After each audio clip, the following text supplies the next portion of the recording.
નમસ્તે મિત્રો, સ્વાગત છે તમારું આપણી YouTube job and career guide by Manisha.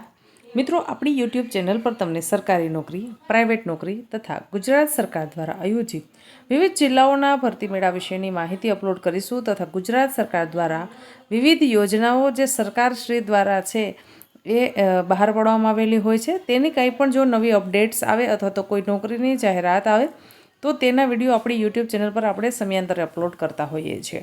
આજે વાત કરીશું મિત્રો, ગુજરાત સરકાર દ્વારા ગ્રામીણ વિસ્તારના અંદર જે આવાસ યોજના હતી તેના અંદર 50,000 રૂપિયાનો વધારો કરવામાં આવેલો છે। હા મિત્રો, ગ્રામીણ આવાસ યોજના અંતર્ગત આ યોજનામાં 50,000 રૂપિયા સુધીનો વધારો કરવામાં આવેલો છે, એટલે કે ખૂબ સારા સમાચાર કહી શકાય। જે લોકો ગ્રામીણ વિસ્તારમાં રહે છે અને તેમને અત્યાર સુધી 1,20,000 રૂપિયા સુધીની સહાય મળતી હતી, પણ મિત્રો હવેથી તમને 1,70,000ની સહાય મળશે।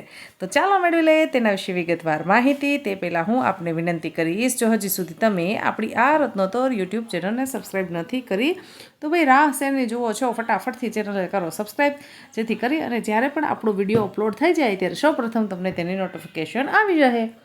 સરકાર દ્વારા 4 તબક્કામાં 1,70,000 રૂપિયાની હવેથી સહાય ચૂકવવામાં આવશે।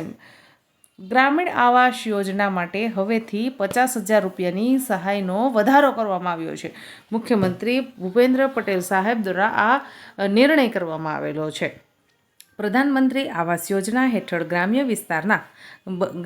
વિસ્તારમાં બની રહેલા ઘરોના નિર્માણ માટે સરકાર તરફથી લાભાર્થીઓને ચૂકવાતી સહાયમાં ગુજરાત સરકારે 50,000 રૂપિયાનો બમ્પર વધારો કર્યો છે। મિત્રો, મુખ્યમંત્રી ભૂપેન્દ્ર પટેલે લીધેલા નિર્ણયની જાહેરાત કરતા ગ્રામીણ આવાસ મંત્રી રાઘવજી પટેલે જણાવ્યું હતું કે આ સાથે હવેથી દરેક લાભાર્થીને પોતાના આવાસના નિર્માણ માટે સરકાર તરફથી મળતી સહાયની રકમમાં 1,70,000 રૂપિયા આપવામાં આવશે।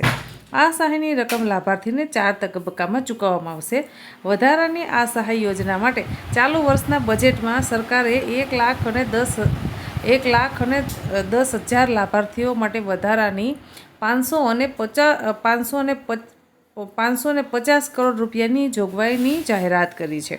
મુખ્યમંત્રીશ્રીએ જણાવ્યું હતું કે ચાલુ વર્ષે આ યોજના હેઠળ રાજ્યમાં 11,000થી વધારે લાભાર્થીઓને 58 કરોડ રૂપિયાની સહાય ચૂકવવામાં આવી છે।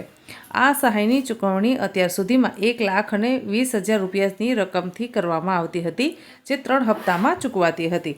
ગ્રામીણ વિસ્તારમાં બાંધકામ માટેનામાં વપરાતી રેતી, કપચી, સિમેન્ટ, સ્ટીલ જેવા માલસામાનના વધતી જતી કિંમતો ઉપરાંત ભૌગોલિક અને અંતરિયાળ વિસ્તારના કારણે થતા પરિવહન ખર્ચને ધ્યાનમાં રાખીને રાજ્ય સરકારે લાભાર્થીઓને પડતી મુશ્કેલીઓ દૂર કરવા માટે આ મહત્વપૂર્ણ નિર્ણય જાહેર કર્યો છે। મિત્રો, ખૂબ સારા સમાચાર કહી શકાય, એટલે કે ભાઈ ગ્રામીણ વિસ્તારમાં અત્યાર સુધી જે લોકો મકાન બનાવતા હતા તો તેમને 1,20,000ની સહાય ચૂકવવામાં આવતી હતી, પણ મિત્રો હવે તમને 1,70,000 રૂપિયાની સહાય ચૂકવાશે। હવેથી જે નવા ફોર્મ ભરશે તેમને આ નિયમ લાગુ પડશે। મિત્રો, ખૂબ સારા સમાચાર કહી શકાય। ગ્રામીણ વિસ્તારના હરેક લાભાર્થી સુધી આ વિડીયોને શેર કરી દેજો, જેથી કરી અને તેમને ખબર પડે કે ભાઈ હવે આપણને 1,20,000 રૂપિયા નહીં પણ 1,70,000 રૂપિયાની સહાય સરકારશ્રી દ્વારા ચૂકવવામાં આવશે અને 3 હપ્તામાં એ સહાય છે એ ચૂકવાતી હતી, હજી પણ 3 જ હપ્તામાં ચૂકવાશે, પણ 50,000 રૂપિયા સુધીનો વધારો કર્યો છે, કેમકે સમયની સાથે મોંઘવારી વધે છે તો મોંઘવારી સાથે આપણા ખર્ચાઓ પણ વધતા હોય છે। 1,20,000 રૂપિયાની સામે મિત્રો આપણને એટલો ખર્ચ પણ થઈ જતો હોય છે, તો તેને ધ્યાનમાં રાખી અને સરકારશ્રી દ્વારા હવે 50,000 રૂપિયાનો વધારો કરવામાં આવ્યો છે। આશા રાખું છું કે તમને આ માહિતી પસંદ આવી હશે। જો માહિતી પસંદ આવી હોય તો વિડીયોને લાઇક કરો। હજી સુધી યુટ્યુબ ચેનલને સબસ્ક્રાઈબ નથી કરી તો ફટાફટથી ચેનલને સબસ્ક્રાઈબ કરી લેશો। ધન્યવાદ મિત્રો।